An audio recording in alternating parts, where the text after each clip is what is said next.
Bonjour, Philippe Boulogne, je suis DSI depuis une vingtaine d'années. J'ai eu le plaisir d'occuper les fonctions de DSI au groupe hospitalier Pitié-Salpêtrière au CHU Toulouse et actuellement je suis DSI à l'hôpital Foch à Suresnes. Et en parallèle de cette activité, je suis expert visiteur à la Haute Autorité de Santé. S'agissant du programme Hôpital Numérique, ce programme a été lancé par la DGOS avec un certain nombre de prérequis et des domaines fonctionnels associés. Et tout ceci a été adossé sur une série d'indicateurs. En 2013, ces indicateurs Hôpital Numérique ont été associés au manuel de certification. Et dans ce manuel, ça a permis d'adresser un certain nombre de sujets comme le circuit du médicament, le dossier du patient, l'identito-vigilance. Donc ceci a eu pour effet de générer un effet levier sur l'importance du système d'information dans les établissements de santé et pendant la visite de certification. Donc ce programme Hôpital Numérique a également permis de compléter un certain nombre de schémas directeurs des établissements de santé, de mettre en place des politiques de sécurité des systèmes d'information et de permettre aux DSI de se réinterroger sur l'organisation mise en place au sein de leur système d'information. Le programme Hôpital Numérique a permis de se réinterroger sur l'urbanisation du système d'information et également sur les échanges interapplicatifs.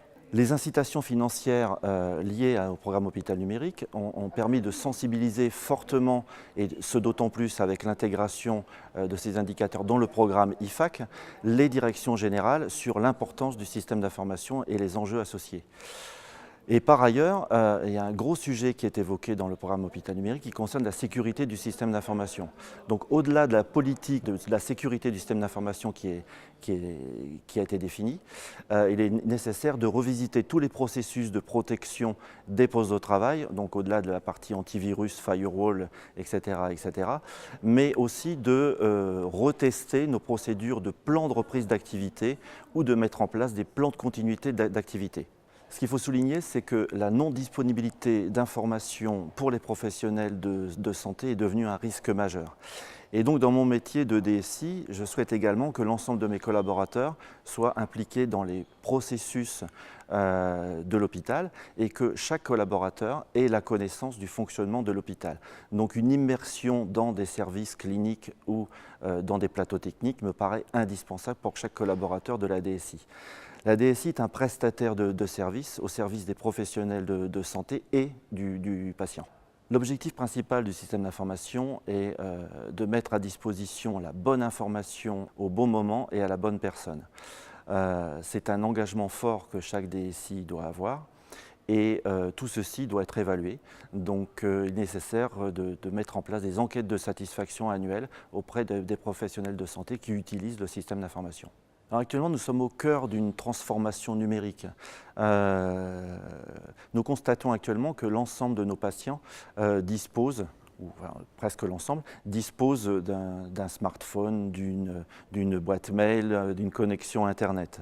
Donc je pense qu'il faut tendre vers le parcours numérique de l'usager. C'est un concept que j'avais développé au CHU de Toulouse, que j'ai repris donc à l'hôpital Foch. Donc il faut nécessairement mettre à disposition un certain nombre de services numériques pour le patient.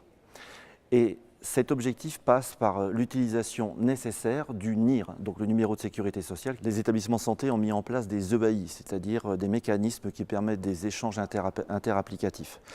Ceci est globalement assez opérationnel, mais il faut quand même un cadre d'interopérabilité sémantique qui soit utilisé par tous. Et je pense que sur ce sujet, l'ASIP a un vrai rôle à jouer. S'agissant des échanges avec la ville, donc avec les médecins libéraux, la dématérialisation est incontournable. Donc aujourd'hui, nous avons 2 messageries sécurisées de santé, MS Santé et ApiCrypt.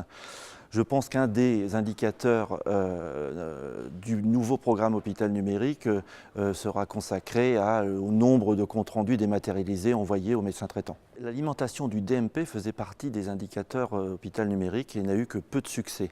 Donc ce que je souhaite, c'est que la prochaine version du DMP soit plus opérante et surtout qu'elle puisse utiliser le NIR, ce qui, à mon avis, aujourd'hui n'est pas encore le cas. Je pense qu'un des indicateurs à suivre dans le nouveau programme Hôpital Numérique sera le nombre de services numériques proposés à l'usager, c'est-à-dire la possibilité de prendre son rendez-vous en ligne, de consulter ses résultats de laboratoire, de commander un journal lors de son hospitalisation, etc., etc.